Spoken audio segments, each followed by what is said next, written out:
لیکن پھر جب گاڑی سرحد پکڑ رہی تھی تب وہ گردن اٹھائے شیشوں پر پھسلتی بارش کو بڑے سکون کے ساتھ دیکھ رہی تھی۔ اس کے بعد جانے کیا ہوا، اس کی آنکھیں بند ہونے لگی، سر ڈھلک کر شیشے سے جا لگا، ہاتھ بے جان ہو کر پہلو میں گرے اور اسے اپنے پاس کا کوئی ہوش نہ رہا۔ پکے صحن کی مضبوط سیڑھیوں کا منظر تھا، سفید ٹائلز پر ڈھیر ہوتے کسی وجود کی کرا، صدمہ، وحشت، بے یقینی، اور پھر وہی آواز جو اس کے حواس مختل کر دیا کرتی تھی۔ ایک دھماکے سے کانچ ٹوٹا تھا، شیشے کے ٹکڑے بکھرے تھے، چیخیں ابری تھی، جنت نہیں، جنت پلیز، خدا کے لیے میرا بچہ۔ اسے سانس لینے میں دشواری ہو رہی تھی، بخار کی حدت سے تپتا وجود درد کی لپیٹ میں تھا، تکلیف کی شدت سے کراہتے ہوئے اس نے بے چینی سے کروٹ بدلی، پھر زیر لب بڑبڑاتے ہوئے رونے لگی۔ ذہن ایک بار پھر غنودگی میں ڈوب گیا۔ دوبارہ جب اسے ہوش آیا تو رات کا 1:30 بج رہا تھا۔ اسے بھوک کا شدت سے احساس ہوا، منہ کا ذائقہ زہریلا سا ہو رہا تھا۔ اس نے اطراف میں نگاہ دوڑائی، کمرے کی کھڑکیوں پر دبریز پردے گرے ہوئے تھے، لائٹس آف تھی، صرف نیلگو بلب جل رہا تھا، ہیٹر آن تھا، تبھی کمرے میں سردی کا احساس نہیں ہو رہا تھا۔ گہرا تنفس لیتے ہوئے وہ کسی قدر کوشش سے اٹھ کر بیٹھ گئی۔ آخر منظر جو اس کے ذہن میں محفوظ تھا وہ گاڑی کا تھا، مدھم سی نیلگو روشنی میں فارغ اسے سامنے کاؤچ پر نیم دراز دکھائی دیا، آنکھیں بند تھی، تنفس ہموار، یقیناً گہری نیند میں تھا۔ جنت نے داہنے ہاتھ پر نگاہ دوڑائی، کینولا موجود تھا، ڈرپ اتر چکی تھی۔ اس نے بیڈ سائڈ ٹیبل پر رکھی دوائی کو دیکھا، پھر الجھے بکھرے بالوں کو سمیٹ کر فرش پر قدم جماتے ہوئے اٹھ کھڑی ہوئی، لمحے بھر کے لیے لڑکھڑائی، پھر سنبھل گئی۔ اس کا رخ واش روم کی طرف تھا، واش بیسن کے سامنے رک کر اس نے خود کو آئینے میں دیکھا، چہرے کی زرد جلد کو چھوا، سرخ ڈوروں والی بھیگی ہوئی آنکھوں کو دیکھا، بے ساختہ کسی خیال کے تحت سفید لبادے کی کھلی ڈھیلی آستین کو اوپر کیا، بازو پر موجود زخم کی بینڈیج موجود تھی۔ اس نے بینڈیج ہٹا کر دیکھا، 4 ٹانکے لگے تھے۔ وہ ایک بار پھر اپنے عکس کی طرف متوجہ ہوئی، پیشانی پر نیل کا نشان کچھ گہرا لگنے لگا۔ اسے فکر ہوئی مسز شیرازی سے چھپانا اشد ضروری تھا، ورنہ وہ دیکھ کر سوال کریں گی، سوال اذیت سے دوچار کرے گا، اذیت حکایتوں میں ڈھل کر آنکھوں میں آیا ہوگی، اور پھر اس کا کوئی بھی جھوٹ نہیں انہیں مطمئن نہیں کر پائے گا۔ منہ دھو کر وہ کمرے میں واپس آ گئی، گرم شال کندھوں پر ڈالتی بے حد احتیاط سے باہر نکل گئی۔ سیڑھیاں اتر کر اس نے کچن کا رخ کیا، کچھ ہی دیر میں فریزر کھولے سرخ متورم آنکھوں سے کھانے کے لیے کچھ دیکھ رہی تھی، چکن کڑھائی، فرائیڈ فش۔ اس نے مائکرو ویو میں کھانا گرم کیا اور ابھی کرسی کھینچ کر کھانے کے لیے بیٹھی ہی تھی کہ قدموں کی آہٹ سماعت سے ٹکرائی، نوالا توڑ کر سالن میں ڈبوتے ہوئے دیکھے بنا جان گئی تھی کہ رات کے اس پیر سیڑھیاں اتر کر نیچے کون آ رہا ہے۔ پہلے فریزر کھولا، دودھ نکالا گیا، کیبنٹ کھول کر پتی اور چینی کے جار تلاشے گئے، برنر جلایا گیا، اور اس دوران وہ اطراف سے یکسر بے نیاز خاموشی سے کھانا کھاتی رہے۔ چائے کپ میں ڈالے وہ سیدھا لاؤنج میں جا کر بیٹھ گیا۔ اوپن کچن سے وہ بآسانی دیکھ سکتی تھی، ٹی وی آن کیے چینل سرفنگ کرتے وہ گھونٹ گھونٹ چائے اپنے اندر اتار رہا تھا۔ جنت نے بس ایک لمحے کے لیے اس کی پشت کو دیکھا، پھر اسپاٹ تاثرات کے ساتھ سنک میں استعمال شدہ پلیٹیں رکھ کر اپنے کمرے میں آ گئی۔ بیڈ سائڈ ٹیبل پر دواؤں کے ساتھ اوقات کی نشاندہی کرتے نوٹ چسپا تھے، کون سی ٹیبلٹ کس وقت لینی ہے اور دن میں کتنی بار لینی ہے، سب درد تھا۔ لب بھینچ کر وہ گلاس میں پانی انڈیلنے لگی۔ دوا لینے کے بعد اس نے اپنا لحاف اور تکیہ اٹھائے اور ایک بار پھر اپنی سابقہ جگہ یعنی صوفے پر جا کر لیٹ گئی۔ پھر جانے کب اس کی آنکھ لگ گئی اور کھلی تب جب کسی نے کندھا ہلاتے ہوئے پکارا تھا۔ آواز غیر مانوس تھی۔ آنکھیں کھول کر اس نے خود پر جھکے چہرے کو دیکھا، دھندلا سا تھا۔ کیا بات ہے؟ آواز بھاری تھی۔ اب کیسی طبیعت ہے آپ کی؟ جنت نے اس لڑکی کو دیکھا جو گرم کپڑوں پر سیاہ رنگ کے سویٹر میں ملبوس تھی، دوپٹہ سلیقے سے جمائے چمکتی روشن آنکھوں سے اسے دیکھ رہی تھی۔ کون ہو تم؟ میں اقصیٰ ہوں جی۔ اقصیٰ کون؟ حواس کچھ بیدار ہوئے تو وہ اٹھ کر بیٹھ گئی۔ عبدالغفور کی بیٹی۔ عبدالغفور ان کا مالی تھا، خود شہر میں کام کرتے تھے مگر فیملی گاؤں میں رہتی تھی۔ اقصیٰ کچھ متفکر نگاہوں سے اسے دیکھنے لگی۔ آپ ٹھیک ہیں باجی؟ ہاں۔ چہرے پر دونوں اطراف سے پھسلتے بالوں کو کان کے پیچھے اڑستے ہوئے اس نے کہا، پھر سر اٹھا کر کھڑکیوں کی طرف دیکھا۔ دبیز پردے ڈوریوں میں بندھے ہوئے تھے، سورج کی تیز روشنی چھن کر اندر آ رہی تھی۔ کتنے دنوں بعد سورج نکلا تھا۔ آپ کے لیے کچھ کھانے کے لیے لاؤں؟ چکن سوپ بنایا جی، میٹھے میں کھیر بھی بنائی ہے۔ جنت نے بے ساختہ داہنے ہاتھ کی پشت پر نگاہ دوڑائی، کہنولا اتر چکا تھا، سنی پلاس لگا تھا۔ میں یہاں کب آئی تھی؟ پرسوں شام میں آپ کو صاحب لائے تھے۔ صاحب لائے تھے؟ پانس کی طرح کوئی شاید جنت کے حلق میں اٹکی تھی۔ کیسے لائے تھے؟ اٹھا کر لائے تھے جی، اور کیسے لاتے؟ وہ حیران ہو کر جنت کو دیکھنے لگی۔ جنت کا رنگ اڑا۔ آپ کی طبیعت اتنی خراب تھی، جسم مانو آگ میں جل رہا تھا۔ اقصیٰ نے بات جاری رکھی۔ میں ساری رات بیٹھ کر ٹھنڈے پانی کی پٹیاں کرتی رہی. پھر فارس صاحب نے ڈاکٹر کو بلایا, تب جا کر آپ کو بخار کم ہوا. بڑے سنسنی خیز انداز میں چہرے کے تاثرات کے اتار چڑھاؤ کے ساتھ اپنی بات مکمل کر کے اس نے جنت کو دیکھا. وہ حیرت سے اقصیٰ کو دیکھ رہی تھی. گزشتہ 24 گھنٹوں کا تو اس کے پاس کوئی حساب ہی نہ تھا, نہ ہی اسے کچھ یاد تھا. وہ چند لمحوں تک خالی اور ذہنی کی کیفیت میں بیٹھی رہی. پھر اس نے اٹھ کر شاور لیا. کپڑے بدل کر اس نے معمول کی طرح برش سے بالوں کو سلجھا کر کیچر میں جکڑا, سویٹر پہنا, شال اوڑی. پھر اقصیٰ کے ہمراہ نیچے آ گئے. ہمت مجتمع کرتے ہوئے اس نے مسز شیرازی کے کمرے کا رخ کیا. دستک دے کر دروازہ کھولا تو وہ سامنے ہی بیڈ پر بیٹھی دکھائی دی. آنکھوں پر گلاسز لگائے کوئی کتاب پڑھ رہی تھی. جنت پر نظر پڑتے ہی انہیں خوشگوار حیرت نے گھیر لیا. جنت بیٹا, باہر کیوں کھڑی ہو, اندر آؤ. لہجے میں کتنا پیار تھا اور آنکھوں میں کتنی فکر تھی. باریک قدم اٹھاتی وہ بے حد خاموشی سے ان کی باہوں میں سما گئی تھی. جو کچھ سن چکا ہوں وہ سب ممی کو بتاؤں گا تو کیا سوچیں گی؟ ایک ایسی لڑکی کو بہو بنا بیٹھی ہیں جو انفرٹائل یعنی کہ بانج ہے, جس نے اپنی سوتن کے بچے کی جان لینے کی کوشش کی ہے, جس کے خاندان کے لوگ اسے اچھوت کی طرح ٹریٹ کرتے ہیں, اور جو اپنی ماں کی موت کا سبب بنی ہے. کتنی ہی دیر تک وہ ان کے سینے سے لگی رہی اور پھر کتنی ہی دیر تک ان کی آنکھوں سے جھلکتی اس محبت کو بھی دیکھتی رہی جو وقتی انعام اور ادھورے خواب جیسی تھی. اب کیسی طبیعت ہے؟ انہوں نے اس کا سر, اس کا ماتھا چوما تھا. اس نے پلکیں جھپکا کر آنکھوں میں ابھرتی نمی کو روک لیا. بہتر ہے. انہوں نے مزید کچھ نہ پوچھا, کوئی بات نہ کہی, کوئی سوال نہ دہرایا. بس اپنے بازو کے حصار میں لیے جانے کیا کیا پڑھ کر اس پر پھونکتی رہی.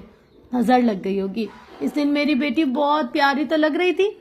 جو بد دعاؤں کے زیر اثر رہتے ہیں انہیں نظر نہیں لگا کرتی, مگر وہ یہ بات مسز شیرازی کو نہیں بتا سکتی تھی. کچھ وقت ان کے پاس خاموشی سے بتا کر وہ آرام کے غرض سے کمرے میں آ گئی. ایک بار پھر اس نے پرسکون رہنے کی کوشش کی اور ایک بار پھر بند آنکھوں نے اس کی ہر کوشش ناکام بنا دی اور وہ پھوٹ پھوٹ کر رو دی.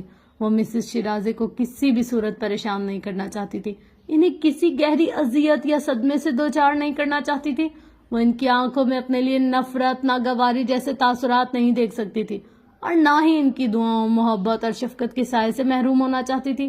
وہ جانتی تھی فارس نے انہیں کچھ بھی نہیں بتایا ہوگا.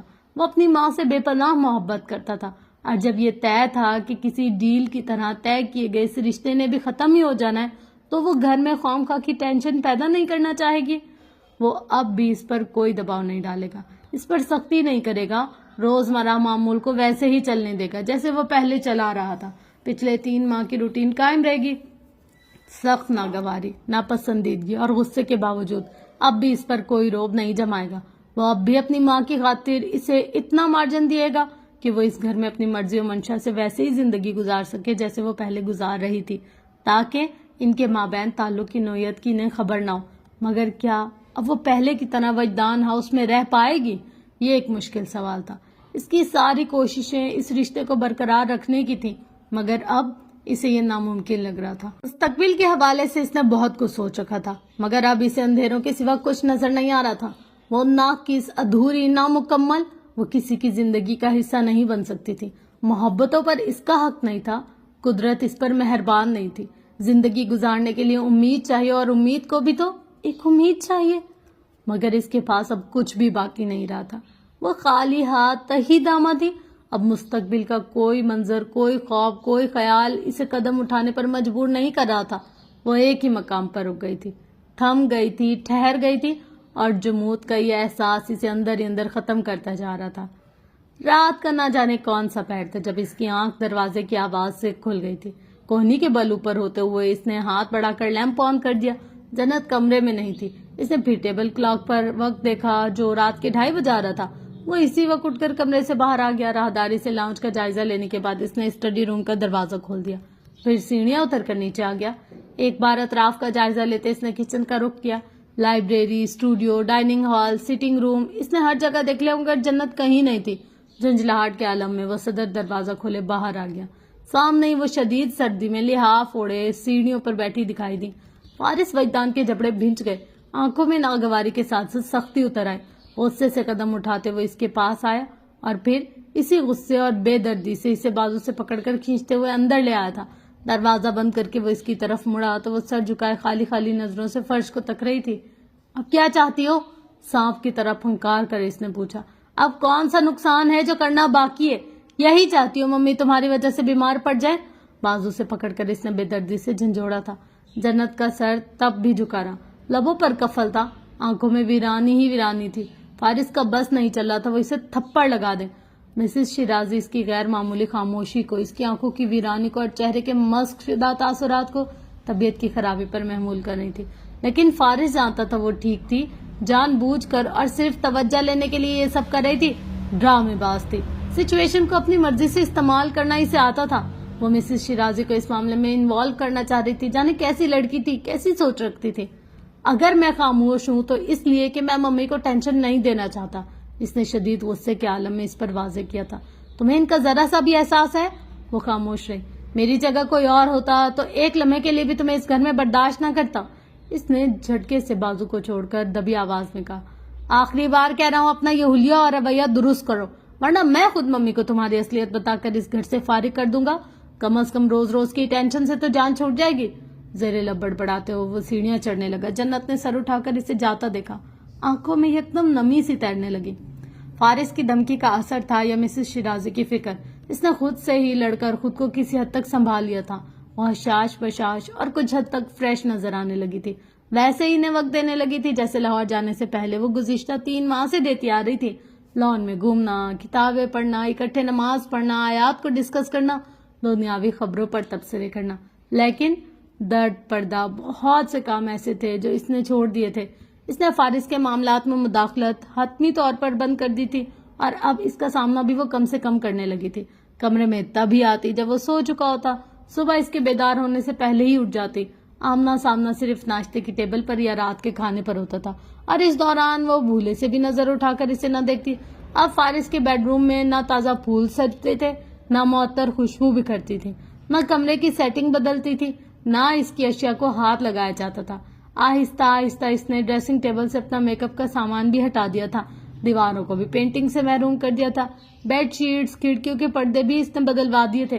ایک ایک کر کے اس نے اپنی ہر نشانی اس کمرے سے مٹائی تھی، ایک ایک کر کے اس نے اپنی ہر چیز وہاں سے ہٹائی تھی۔ اب اسے فارس کے کمرے میں اپنی پسند اور مرضی کی کوئی چیز بھی نہیں چاہیے تھی۔ اب جب قدم لہو لہان ہوئے تھے تو وہ اپنے ہاتھوں سے ہی ہر زنجیر توڑ کر خود کو آزاد کرنا چاہ رہی تھی، مگر یہ آزادی، یہ آزادی سوچ اور خیالات میں غلطاں۔ وہ کب کیسے چلتی ہوئی نماز والے کمرے میں آ گئی، اسے کچھ نہیں پتا تھا۔ سر بسجود کتنی ہی دیر وہ سسکیاں لے لے کر روتی رہی، اسے اندازہ نہیں تھا، اور جب سر اٹھاتے ہوئے سیدھی ہوئی تو نم آنکھوں کے ساتھ اپنی جگہ تھم کر رہ گئی۔ دروازے میں مسز شیرازی موجود تھی، انہوں نے اس کا آنسوں سے تر چہرہ دیکھا، آنکھوں میں لہراتا کرب دیکھا۔ جنت اپنی جگہ منجمد ہوئی بیٹھی تھی، آنسو آنکھوں میں ٹھہرے تھے، دل جیسے رکا ہوا تھا۔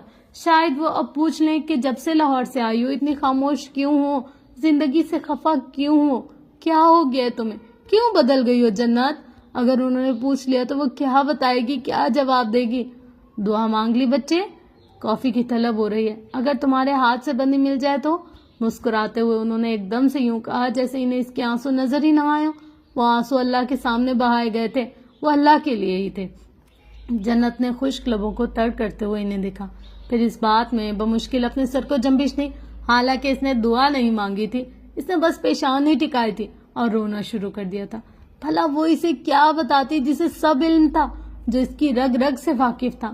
میں کچن میں ہوں۔ انہوں نے ویل چیئر کا رخ موڑ دیا، آنکھیں آستین سے پہنچتے ہوئے وہ اٹھ کھڑی ہوئی، نگاہ اسری یسرا کے ہاتھ پر جا ٹھہرے، بس ایک لمحے کے لیے، پھر گالوں پر سے آنسوں کا نشان مٹاتی وہ کچن میں آ گئے۔ اس نے مسز شیرازی کو دیکھا، گود میں دھری ڈائری انہوں نے کاؤنٹر ٹیبل پر رکھی تھی اور ہاتھ بڑھا کر اس پر کچھ لکھ رہی تھی۔ تمہارا کیا خیال ہے جنت، محرومیوں پر صبر کیسے آتا ہے؟ کافی بنا کر وہ ان کے پاس آئی تو اپنا مگ اٹھاتے ہوئے انہوں نے قلم رکھ کر پوچھا۔ اس نے انہیں دیکھا، فوری طور پر کوئی جواب اس کے ذہن میں نہ آ سکا۔ کیسے آتا ہے؟ کچھ دیر کے بعد اس نے گھونٹ بھرتے ہوئے پوچھا۔ وہ جانتی تھی مسز شیرازی اس ٹاپک پر کچھ لکھ رہی ہوں گی جو ان کے پاس ہوگا، یقیناً ہوگا۔ سوال پر غور کرنے والوں کو جواب مل ہی جایا کرتے ہیں۔ سکون شکر سے آتا ہے، شکر صبر سے ہوتا ہے، صبر اللہ کی رضا میں راضی ہونے کا نام ہے، اور رضا اللہ کی حکمت پر بھروسہ کرنے سے آتی ہے، بھروسہ ایمان اور ایمان یقین سے ہوتا ہے۔ گھونٹ گھونٹ کافی اپنے اندر اتارتے وہ انہیں خاموشی سے دیکھنے لگی۔ ایک محرومی کے ساتھ ڈھیر ساری عطائیں بھی تو ہوتی ہیں، اب مجھے دیکھ لو، وہ مسکرائیں، اپاہج ہو گئی ہوں، لیکن اللہ نے مجھے بولنے، سننے اور دیکھنے کی صلاحیت سے محروم نہیں رکھا۔ وہ ایک محرومی بہت بھاری ہے، مگر اس کے ساتھ بھی اتنی عطائیں ہیں کہ میں شمار نہیں کر سکتی۔ انہوں نے ایک لمحے کا توقف کیا۔ جب میں عطا پر غور کرتی ہوں تو میرے اندر شکر کا جذبہ سر اٹھاتا ہے۔ یہی جذبہ مجھے میری محرومیوں پر صبر سکھاتا ہے۔ صبر اللہ کی رضا سے جڑا ہے۔ رضا اللہ کی حکمت پر، اس کی رحمت پر بھروسہ کرنا سکھاتی ہے، اور میں سوچنے لگتی ہوں کہ یقیناً اس میں میرے لیے بھلائی ہوگی۔ یقیناً اللہ نے مجھے کسی بڑی مصیبت سے بچانے کے لیے اس آزمائش میں ڈالا ہوگا، یا مجھے وہ ان حالات سے اس لیے گزار رہا ہوگا تاکہ وہ بدلے میں مجھے کچھ اچھا اور بہتر عطا کر سکے۔ مگ پر گرفت مضبوط کیے جنت خاموش بیٹھی تھی۔ یقین سے ابتدا کرتی ہوں تو شکر پا لیتی ہوں، شکر سے آغاز کرتی ہوں تو یقین مل جاتا ہے۔ کافی کا خالی مگ کاؤنٹر پر رکھ کر انہوں نے ڈائری اٹھا لی۔ جنت بھی اپنی جگہ سے اٹھ کھڑی ہوئی۔ آنٹی، ویل چیئر کا رخ موڑتے ہوئے انہوں نے رک کر اسے دیکھا۔ جی بیٹا، اللہ کی زمین بہت بڑی ہے، جو اس کا ہو جائے اس کے لیے کم نہیں پڑتی، وہ اسے پھر بے گھر نہیں ہونے دیتا، ہے نا؟ سیڑھیاں اترتے فارس وجدان کے قدموں کی حرکت یک لگ تھمی تھی۔ کچن کاؤنٹر کے اس طرف وہ مسز شیرازی سے مخاطب تھی۔ بے شک۔ انہوں نے ویل چیئر کا رخ موڑا، پھر کچھ سوچ کر رک گئیں۔ سجدوں میں گرنے والوں کو اللہ کبھی گرنے نہیں دیتا جنت۔ جنت کی آنکھوں میں نمی ٹھہر گئی۔ بدقت مسکراتے ہوئے اس نے انہیں دیکھا۔ وہ مسز شیرازی کو کیوں فراموش کر بیٹھی؟ اس نے وعدہ کیا تھا وہ انہیں ان کے پوتے سے ملوائے گی۔ اس نے خود سے عہد کیا تھا وہ ان کا ہر لحاظ سے خیال رکھے گی، تو پھر اب کیوں ہمت چھوڑ بیٹھی تھی وہ؟ نکاح ایک کانٹریکٹ، جب تک وہ ہے، ہاں تب تک اسے مسز شیرازی کے ساتھ ان کی دعاؤں کے سائے تلے رہنا ہے۔ محبتیں ایسی بھی ہوتی ہیں، ایسے بھی ملتی ہیں اللہ کے پیاروں سے۔ وہ سرشاری کے عالم میں سوچے جا رہی تھی۔ فارس انہیں کبھی بھی اس کے ماضی سے آگاہ نہیں کرے گا۔ ان کی محبت اس کے لیے قائم و دائم رہے گی۔ آنکھوں میں نفرت کا تاثر نہیں ابھرے گا، لب دعا سے خالی نہیں ہوں گے۔ وہ ان کے پوتے کے لیے ان کے ساتھ کھڑی رہے گی۔ عقب میں صدر دروازہ کھول کر فارس وجدان باہر چلا گیا۔ جنت کمال اب بھی مسز شیرازی کو ہی دیکھ رہی تھی۔ اوئے ہوئے ہوئے ہوئے ہوئے اے یار، یہ تھی آج کی ایپیسوڈ۔ ہوپ سو کہ آپ لوگ کو آج کی ایپیسوڈ اچھی لگی ہوگی۔ اور نا پتہ ہے مجھے سب سے جو پریشیس لگی ہے نا اس ایپیسوڈ میں چیز، وہ پتہ ہے کیا تھی؟ جب جنت نا ایسے سجدے میں سر رکھ کر رو رہی تھی۔ یار سب سے زندگی کا نا خوبصورت جذبہ اگر میں کہوں گی نا تو وہ یہ والا جذبہ ہے کہ انسان کو کچھ بھی نظر نہیں آتا، آگے بھی اندھیرا، پیچھے بھی اندھیرا، نہ کوئی ساتھ دینے والا، نہ کوئی ہاتھ پکڑنے والا، نہ کوئی ہمت بندھانے والا، نہ کوئی یہ کہنے والا کہ تمہارے غم میں، دکھ میں، درد میں، تکلیف میں ہم تمہارے ساتھ ہیں، نہ کوئی یہ کہنے والا کہ خیر ہے، ہو جائے گا، ہم ہیں نا، کوئی بھی نہیں ہو۔ لیکن پھر بھی دل کو ایک سکون ہوتا ہے، ایک اطمینان ہوتا ہے، ایک بھروسہ ہوتا ہے اپنے رب کی ذات پر۔ یار کوئی بھی نہیں ہوگا نا، اللہ ہوگا۔ کوئی بھی ساتھ نہیں دے گا، اللہ دے گا نا۔ کوئی بھی اگر ہمیں اچھا نہیں سمجھے گا، اگر اللہ کے سامنے ہم رو لیں، اگر 4 آنسو بہا لیں، وہ تو ہوگا نا۔ تو یہ چیز انسان کے لیے کتنی قیمتی ہے یار، اس چیز کا نعمت بدل واقعی میں کوئی چیز نہیں، مطلب دنیا آخرت میں کوئی چیز ایمان کے بدلے میں نہیں ہو سکتی۔ جب انسان اتنا پریشان ہو کہ وہ کہے میری ماں بھی میرا ساتھ چھوڑ گئی، میرے باپ، میرے بہن بھائی، میرے اپنے، ظاہر ہے کوئی بھی کبھی کسی سے وفا نہیں کر سکتا، جانا تو ہے سب کو ایک نہ ایک دن۔ تو پھر بھی انسان سوچتا ہے کہ ایک ایسی ذات ہے جو واحد ہے، جو لا شریک ہے، جس کے پاس نا اختتام ہی نہیں ہے، مطلب ہم ختم ہو جائیں، ہماری نسلیں ختم ہو جائیں، ہمارا ذرہ بھی نہ بچے نا، پھر بھی وہ ذات جیسی مطلب ابتدا سے ہے ویسی ہی ہمیشہ رہے گی، نہ ختم ہونے والی، مطلب نہ اس کی کوئی ابتدا ہے نہ اس کی کوئی انتہا ہے۔ اتنا کرم، اتنا رحم، اتنی عطا، یار بس ایسے نہ دل بس شکر سے بھر جاتا ہے۔ میں نا اس ٹاپک پہ بہت زیادہ وہ ہو جاتی ہوں کہ میرا دل کرتا ہے بس بندہ اللہ کی بات کرتا رہے، دل نہیں تھکتا، سوچ نہیں تھکتی۔ اور جو دوسرا پوائنٹ تھا نا یہ تھا کہ جب وہ بارش میں یار نوک جھوک کر مجھے لگ رہا ہے فارس کے دل میں ہلکی ہلکی اس کے لیے محبت پیدا ہو رہی ہے، پر وہ نا تھوڑا سا ایسا ہے شاعر ٹائپ سا بندہ کہ وہ نا اپنی فیلنگز کو شیئر نہیں کر پا رہا، وہ بتا رہا نہیں ہے کہ ہاں بھائی کچھ تو مجھے بھی فیل ہو رہا ہے، کچھ کچھ محبت، کچھ کچھ چاہت، کچھ کچھ پیار مجھے بھی ہو رہا ہے.